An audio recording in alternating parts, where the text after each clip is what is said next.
Alright, hello everyone. Today we're going to be doing a video on Minecraft. Today's video is going to be a concept for something that I've been thinking of for quite a while, and that's ever since we got the Caves and Cliffs update. If you guys remember the Caves and Cliffs update when it first kind of got announced, there was a few biomes that we could have a look at when the update was coming out.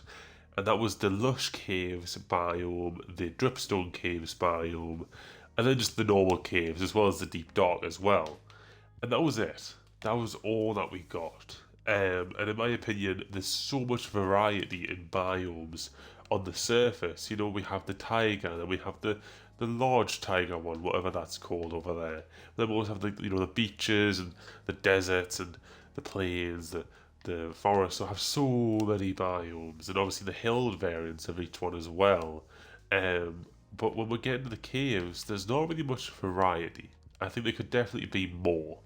That's the first thing. So if we just dig down right now, we might find a cave, we might not. Let's just hope that would do, so it makes this video a little bit easier. Okay, no, we're not. We're probably not going to find one. Oh no, we did. Okay, that's good.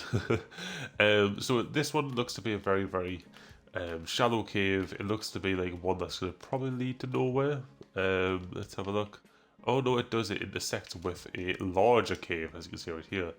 Now, we already found some diamonds right here, which is absolutely amazing.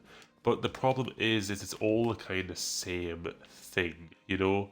Like, if you're going mining, you are going to know that this is obviously just going to be a normal cave. This is the same cave you're going to find everywhere. It's going to be the same type of stuff. Now, even though it is the same looking cave, like, distinctively looking, every cave is different. You know, like, every cave, you have to, this bridge right here, like, you would have this bridge in this same looking cave in a different world or a different location. It's always going to be different, which is great because I think before the update that wasn't the case. You know, that I absolutely think that every single cave looked pretty much identical, whereas now it actually, like, the space that like consumes this area is massive.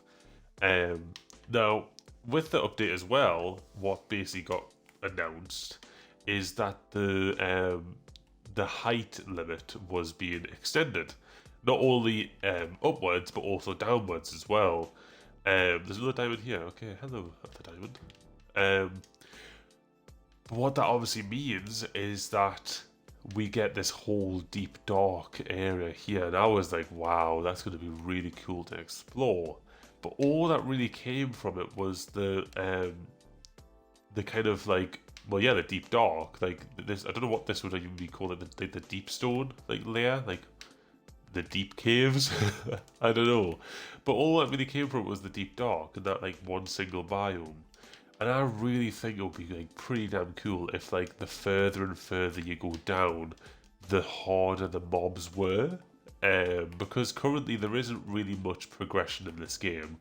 I think a lot of people already know that, and I've made a few concepts in the past where like as soon as you basically kill Ender Dragon, that's it, you know.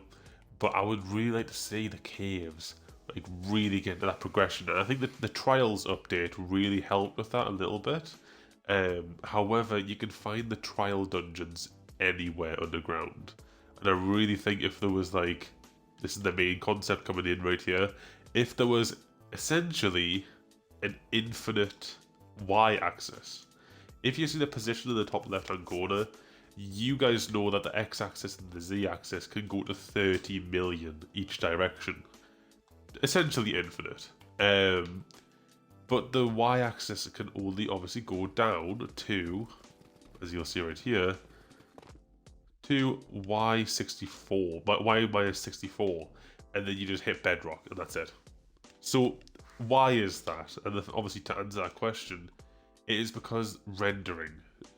Basically, Minecraft renders the game in chunks, 16 by 16 by, I think, like 500 block chunks, and that is the problem. Basically, what we'll have here now is let's say that this area that I'm in right here is a chunk. It's 16 by 16 around me, and it's all the way up to the block height, and then all the way down to the block height below me. All these blocks have to be rendered in this chunk, and it has to save that information. Now, obviously the problem with that is that it's essentially calculating all the 500 blocks upwards and downwards. Fair enough, the 16 by 16 area, that's like a very small area, but 500 blocks upwards and downwards, that's a problem. And it definitely was when this update first released, because everyone was complaining about lagging and latency issues, because when you loaded another chunk, it was loading another 100 plus blocks extra than what it was the previous update as well. So that was obviously a massive issue. Now, how I would actually tackle this problem would be to, instead of doing a 16 by 16 by 500 area, do a 16 by 16 by 16 area. So when you load into the game, it would obviously, let's say we'll go back to the surface right now, and let's just say we're starting new survival right now. What it would do, oh my god, yeah, I keep forgetting how long it takes to dig up to the surface, it's mad. But if we just say we're starting new survival, this is perfect, it's literally a plains by right next to a village, we're starting a new survival right here. What it would essentially do is load in a chunk around me, my starting position, 16 by 16, and a little bit below us, a little bit above us. That's a 16 by 16 by 16 area, and that would be a single chunk block. Then what it would do is it would also load in the render distance. So my render distance is set to what right now? It is set to, I don't know. I think it's a video, isn't it? Video tab. 28. So what I would do is it would also render 28 chunks in that direction as well. So that would be like, what would that be? Like 300, 400, 500 blocks or something in that direction. So 28 more chunks in that direction, 28 more chunks in that direction. Obviously the 28 in between.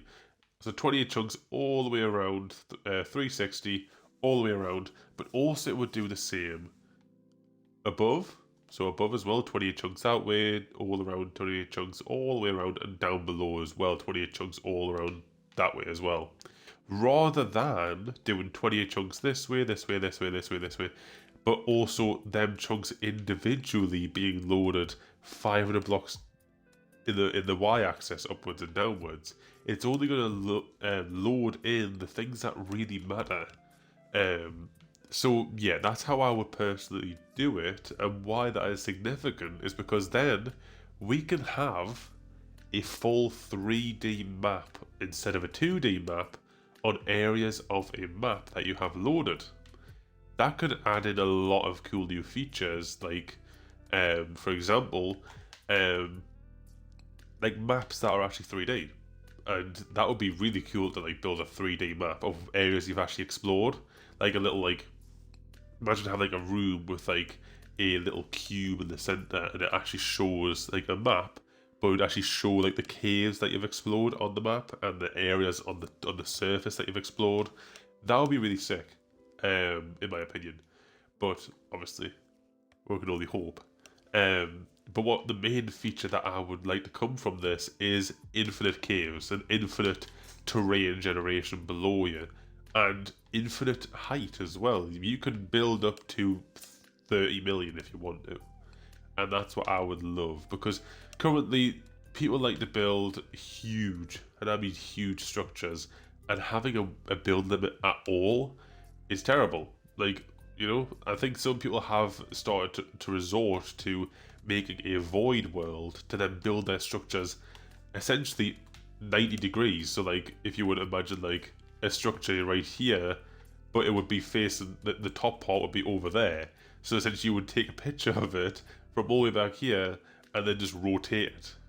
And that's like, that's not ideal to essentially get around this issue. So infinite height, and it wouldn't lag your computer, because once again, you're only loading the things that you want to load, rather than the entire chunk, for example. And then also infinite caves. And what this will allow for is, oh my god, This will allow for so many different types of terrain generation down here. It can get harder and harder as you go further down, because all we have currently is just the stone layer, and then the deep slate, or what the fuck it's called, layer, and then after that it's just the deep dark, and that's it. It's bedrock after that, and I would love to see more variety. Let's say like the first 100 blocks is stone, then you get down to like, I don't know, like a granite layer where it's just a load of granite, and then potentially like, you know, the deep slate, and then maybe obsidian is really far down. I don't know, just a load of different new stones and stuff that are like harder to mine, and so you actually really need to progress through your game and get diamonds and, you know, potentially emeralds and get emerald tools and things like that. It would be really cool, and it would add a lot of progression in the game, and also dungeons as well. We could have a lot more dungeons, like the trials that we currently have, but have them tied to the different layers of the world that you progress through. So yeah, I would like to hear what you guys think about this. Obviously, there's definitely more to this concept, and I definitely think you guys could probably have a good bit of input into this as well. But I would love to see just some more progression with the mining, because that is literally half of this game's name, is to mine and obviously to craft. I think it should also be Minecraft and build, because building is such a huge part of this game. But yeah, I would like to hear what you guys think. But yeah, that is my concept for the caves in Minecraft. So yeah, hopefully you guys did enjoy this, and I'll see you guys in the next one. Bye for now.